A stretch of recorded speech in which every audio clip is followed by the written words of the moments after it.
Oh, hey. Watch out, watch out, watch out.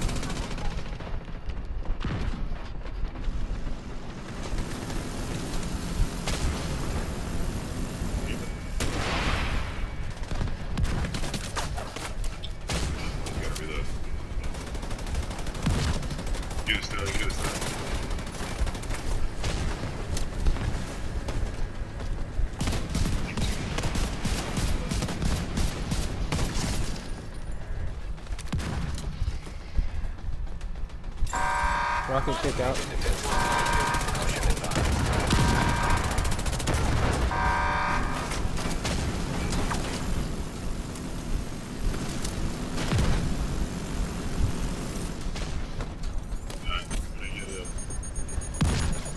him in the backpack. Why am I sticking in, bro? Alright, I'm coming. Hey, big dude. I need this big help with this big dude.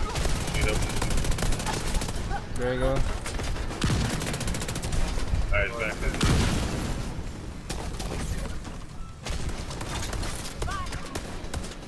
Rocket out on our side.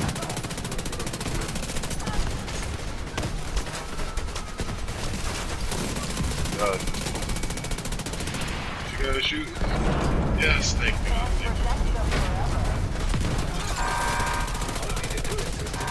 Caution advised.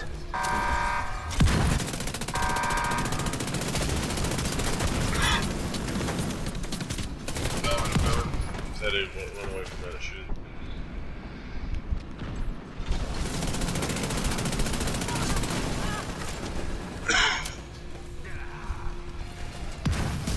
Same. Immediate medical assistance needed.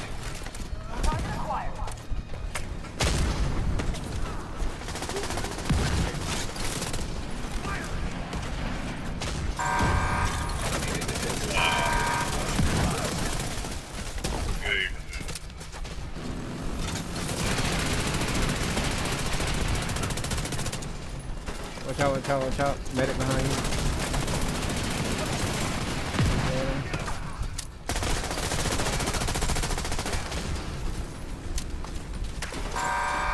Automated defense. I see him. Caution advised. Hey guys, come on, get up here and help us focus this big dude. Shoot his backpack, I'm about to come help, taking out the sniper. Hit his back.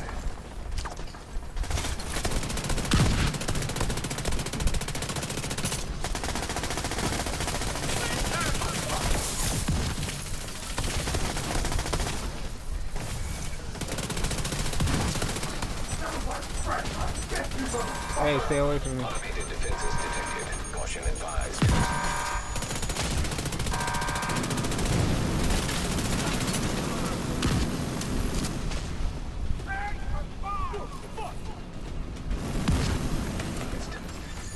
An agent needs assistance. No, yeah, he's not down.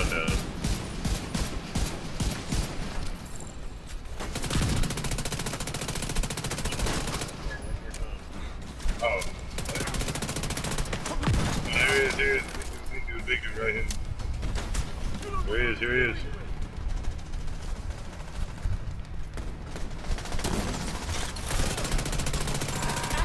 Automated defenses detected. Caution advised. Yo, what's good? This your boy Lesser Power Man. Today I got another real quick build video, and in this video I'll be bringing y'all my first Iron Horse Foundry raid build.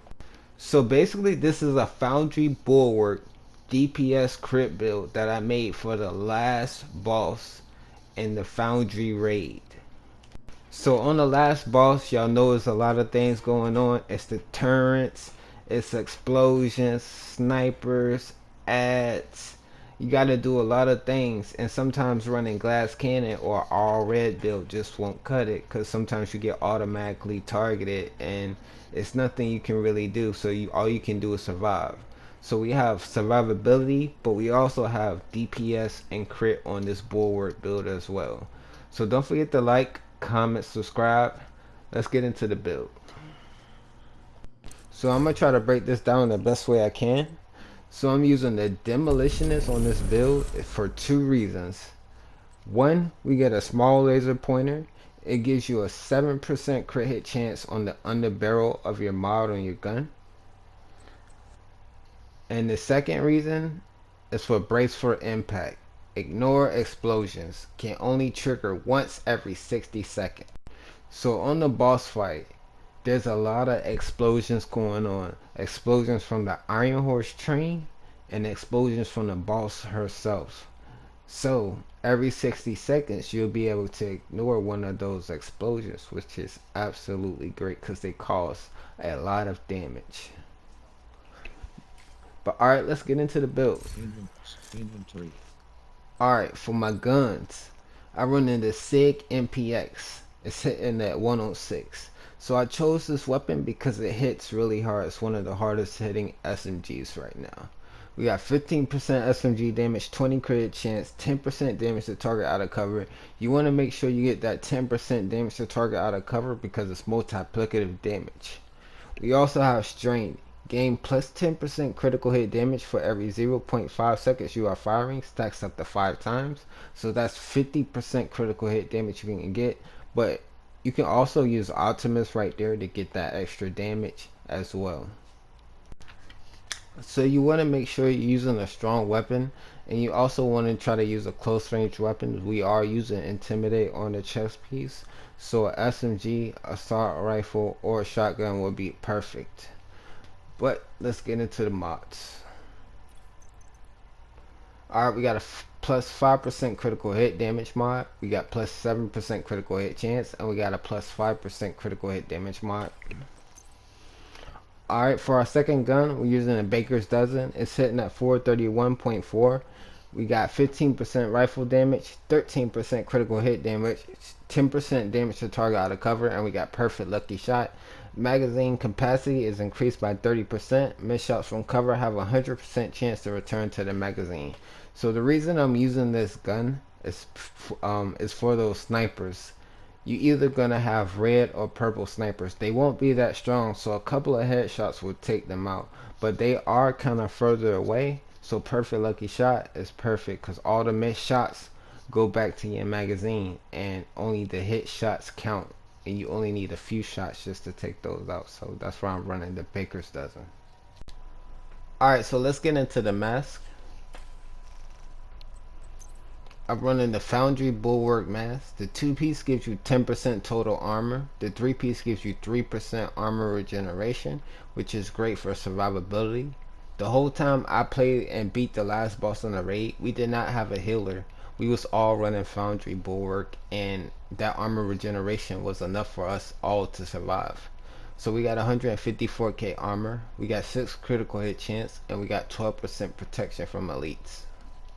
So that protection from elites is also important because it gives you more defense and survivability as well. Because there's a lot of elites running around, the medics, the heavies, and also the boss herself. But alright, for the chest piece, we're running a Providence chest piece. It's got 15% headshot damage, 10% critical hit chance. We got 15 weapon damage, 10.5 critical hit damage, 6 critical hit chance, and a 12 critical hit damage mod. And we have intimidate. While you have bonus armor, amplifies weapon damage by 35% to enemies within 10 meters. So intimidate is a close range talent. It's best to use with SMGs, shotguns, and ARs. We also have adrenaline rush on the backpack, giving you that bonus armor. So whenever you get close to the enemy, you get that bonus armor. You'll proc intimidate, throw up your shield, and that's your opportunity to take out your enemy as well. And you can also switch it up. You can run like a Sokolov chest piece to give you more SMG damage, maybe a Grupo or a Seska, you know, with intimidate on it. But alright, let's get into the holster. So we got 15 weapon damage, we got 12 critical hit damage on the holster. I'm trying to find more bulwarks or reds on it so I can roll that court tribute to red. Alright, we got the Overlord Armor. This gives you 10% rifle damage. We got max armor, 8% damage to target out of cover, and we got 11.1 critical hit damage. And you want to make sure you have about 1 mil armor to 1.2 mil armor. You want to try to balance out your reds and your blues. And also those extra tiers that you have, they also go to your shield as well. Alright, we got 15 weapon damage and we got 11.1 critical hit damage. And on the backpack, we have Providence backpack, 15 weapon damage, 10 headshot, 12 critical hit damage, and a 12 critical hit damage mod. And we got Adrenaline Rush whenever you are within 10 meters of an enemy. Gain 20% bonus armor for 5 seconds, stacks up to 3 times.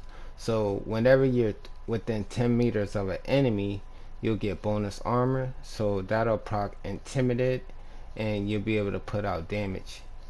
While also you have your shield up and you getting that bonus armor, your armor will also be regenerating because we got 3-piece Bulwark on. So that's giving you more survivability. You got bonus armor, and also you should have a person put with Vanguard keeping procking that bonus armor for y'all to stay alive as well.